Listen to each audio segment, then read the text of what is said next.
Hey guys, welcome to another Camper Dynamics video. My name is Kevin and today I'm joined with Pulkit Kaushik, and he's the proud owner of our brand new Basecamp Pop-Up Camper, and we'll be doing a quick Q&A session today where he will be sharing his overlanding experience so far and also why he decided to go for a build like this. You ready?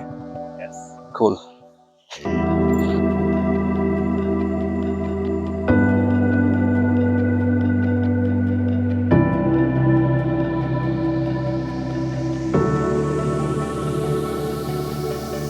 Can you tell us a bit about yourself and how you got into overlanding? Hello, my name is Pulkit Kaushik and this is my new camper. I am so excited about it. But to answer your question, I got into overlanding around 4 years ago. I used to have a rooftop tent on top of my hilux, and then for the next 4 years, I traveled across India. I was in the Northeast for 2.5 years. I was in the north of India for a year. And I came to South India for half a year. Then I realized it's not easy to camp here because of the weather. But after this, things might change. What does overlanding mean to you personally? For me, I have a slightly different definition of overlanding than would most people do. For me, what I want to do with this is what I also did with my rooftop tent, but now it's going to be with much more luxury, much more convenience, is to be able to park my vehicle in the middle of villages that otherwise would not have any place to stay.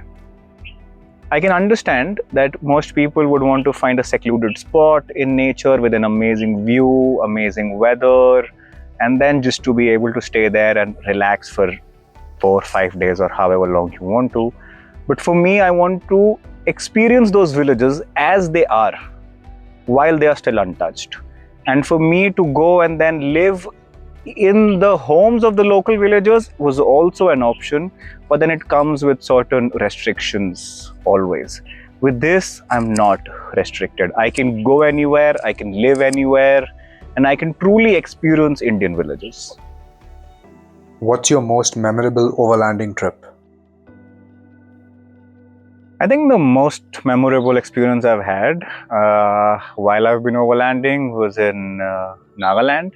And I was in this tiny little village where the headhunters are. And the most famous one of those villages is called Longwa. And there you can still find places to stay. But if you go a little further inside, then you go into villages where headhunters live. These headhunters are warriors from old times who used to cut heads of enemies and then would bring them back into the village. And then they would get tattoos on their faces. Maybe only 25 to 30 of these are now left, and all of them are like 70, 75-year-old. And because I had a place to stay in my car, I was able to live with them for a much longer time than I otherwise would have been able to. I had a car to reach them, which most people just can't because they would need a 4x4. And then on top of that, I was able to stay with them for a week, eat with them. I ate their local food, which basically is anything that moves, they can eat. And just to have that experience, you need a 4x4. You need something that you can overland with. And because I had that, I was able to have that experience. Have you faced any big challenges while overlanding, and how did you overcome them? Okay, so I'll tell you about a time when I was able to truly experience the place only because I was overlanding. So if you're in any national forest, national reserve forest, and I'm talking about the Kaziranga National Park, when I was there and I wanted to camp there, and you can't camp there because as a matter of rule, you can't pitch a ground tent because animals can come. But if you are on a higher ground, then they let you camp there. Now, because I had a rooftop tent on my hilux, I was able to camp there. And now with this as well, I can literally camp in the middle of a national park. And then I can stay in it, and I don't have to worry about animals attacking me, because on a ground tent, you'll always have that fear. A snake could go past you and you would feel it in the middle of the night. You could hear voices outside, and then you could just be freaking out for the entire night. But here, I think a lion loses. What made you feel that it was time to upgrade to a pop-up camper? There are a few reasons which made me decide that I need to switch to a pop-up camper. The initial ones are very obvious. I needed more convenience, I needed more space. I wanted to cook my own food without having to huddle up in a corner and then try to cook my own food. Like, just enjoying the process of cooking necessitates that you have more space on your hand. And that's one major reason I got it. But the biggest reason I got it was that when the weather goes bad on you, when it's raining outside or when there's a lot of wind, then on a rooftop tent, you have to hide yourself. And you just have to stay hidden until the weather gets better. Even if you have an awning, the rain might come at an angle, or the rain would just be too much for you to be able to sit outside and enjoy the weather. And with this, no matter what is happening outside, I am insulated, I am covered, I am protected inside. And I can have a nice time regardless of what is happening outside. Another thing that I realized after overlanding for 4 years is that the only things you will end up using are the ones which are convenient to use. So I had an awning before, but that awning would take me around 5 minutes of hard work to put up. And then it would take another 5 minutes of hard work for me to roll it back up. And because of that, I can count on the number of times I managed to use the awning, simply because it was too cumbersome to use it. So I would just not use it. If I'm hungry and I realize that that packet of food which I want right now is somewhere buried deep inside my luggage, I would just not go and get it. And then I would go to bed on an empty stomach.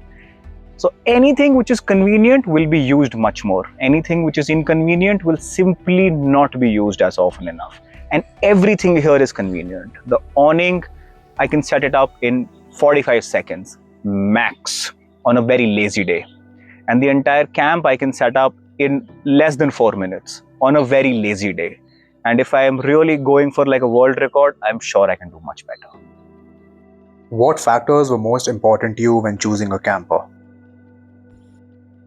I believe comfort and convenience I could have gotten in a lot of different setups as well.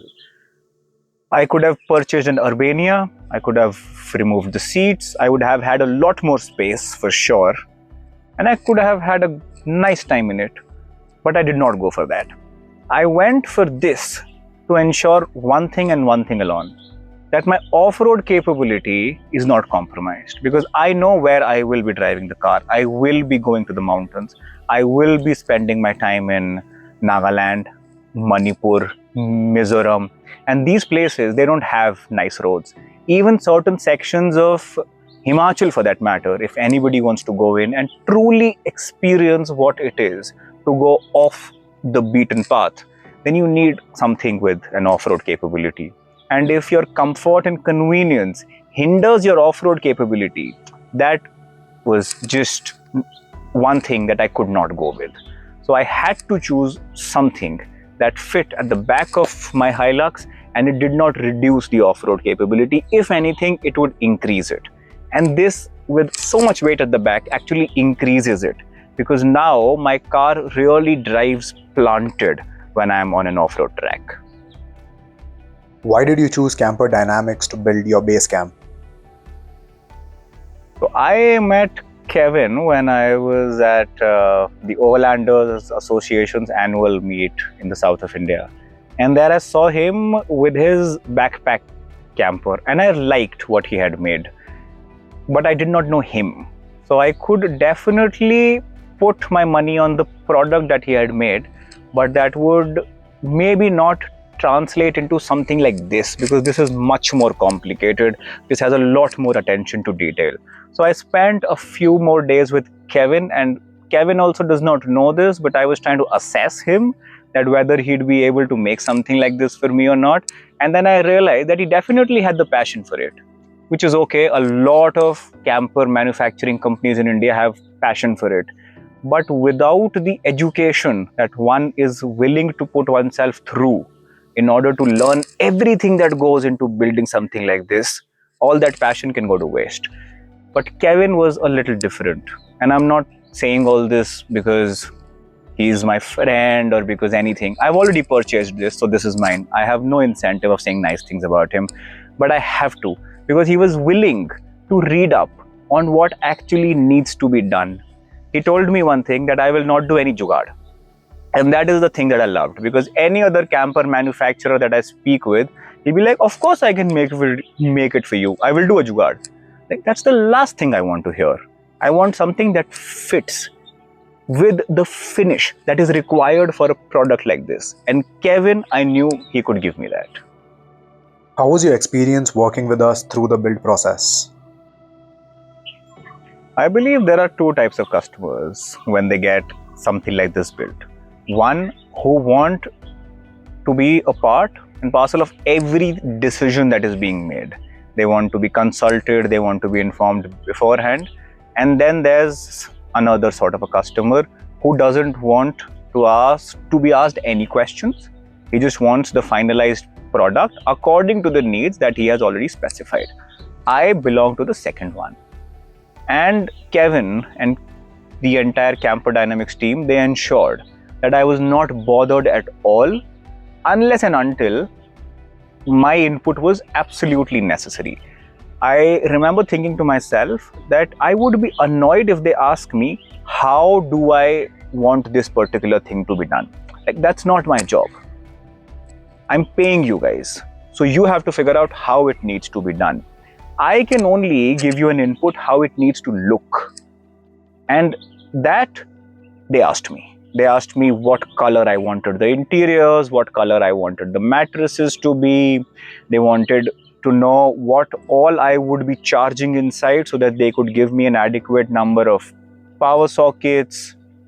And these are the only questions that I actually faced from them. Otherwise, there was little to zero input from my side. What was your reaction when you saw your base camp for the first time? I have grown up watching MTV's Pimp My Ride.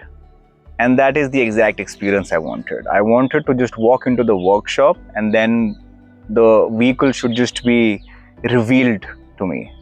So Kevin had sent me a few pictures, but they were just not showing me the entire vehicle. They were showing me maybe 5% of the camper or 10% of the camper from one side or the other, and he was teasing me with all these pictures, and that got me really excited. So I will tell you what I felt like. I felt like a 3-year-old kid who just saw his dad bring in a football for the first time, and I was jumping when I saw the camper for the first time. How do you think this camper will change the way you travel? This camper will really change things for me. I am working on 2 books right now. One, I'm writing my experiences from traveling for the past 4 years. So I would be having a book where all the stories would go in.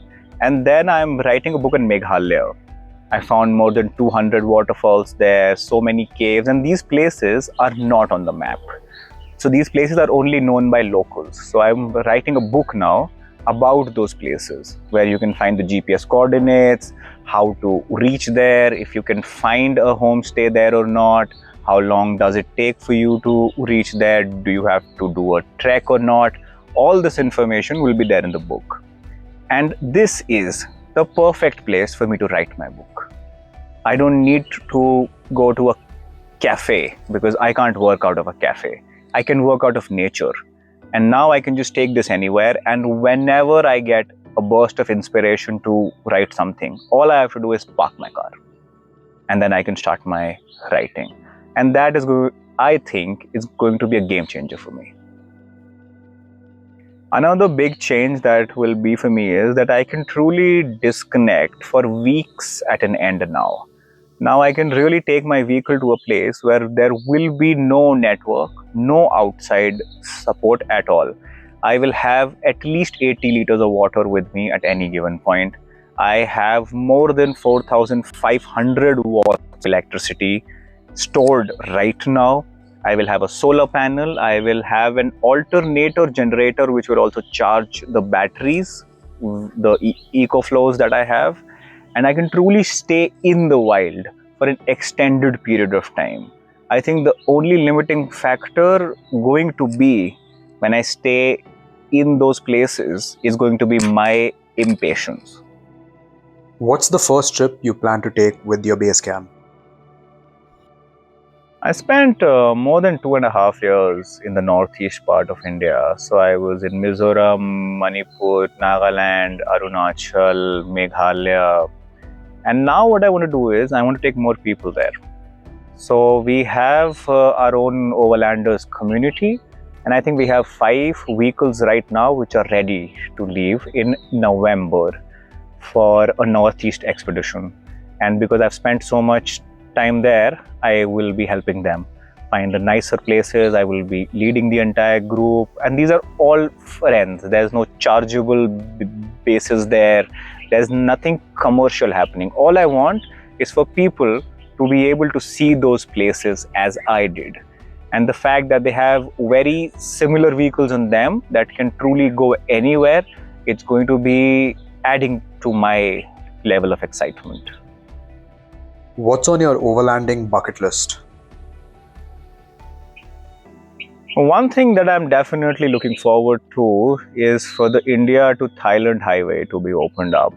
I was in Myanmar a while back, and I know that the situation there is not good at all because the entire country has been militarized by this point. So it's going to take some time for Myanmar to open its gates to travelers from India, and then we can connect to the highway that goes to Thailand. But if that happens soon enough, then I think I will be one of the very first few ones to really take up that challenge and then to reach Thailand with the hilux. Because then more routes open up. Then you can go into Laos also, and you can really go around Southeast Asia. That's one part of the thing. And then the other is, of course, Central Asia, because it's just China that is becoming a bit of an issue right now in terms of permits and everything. Because if I want to just take my vehicle, just one vehicle, it's not super easy to get the documentation done. And whenever that becomes easy to do, then you can go to Uzbekistan, Kazakhstan, Turkmenistan, and all these countries are just ripe for overlanding. What would you tell someone who's on the fence about getting a camper like this? If you're on the fence about buying this camper, one thing that I definitely cannot help you with is the money. However, I would suggest that instead of putting more money into a Yodha or a Bolero camper and then trying to fit in something like this on the rear, I would not suggest that, because most of the time you'll actually be driving. So the driving experience also has to be good. At least that was one of the biggest priorities for me. That I don't want to feel like I'm driving some 20-year-old vehicle when I am driving, because all of us now are used to very comfortable vehicles.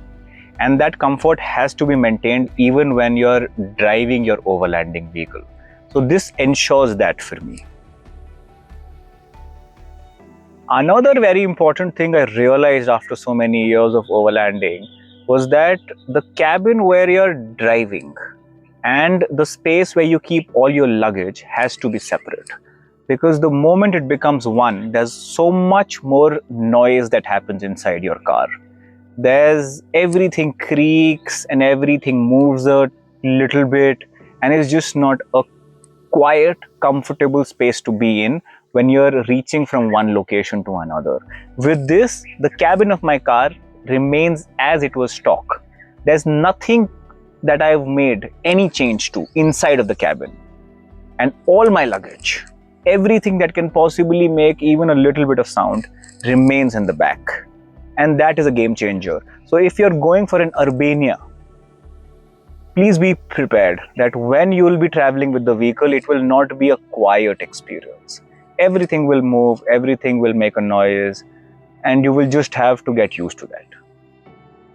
In one line, what does having a base camp mean to you? It literally means having a base camp.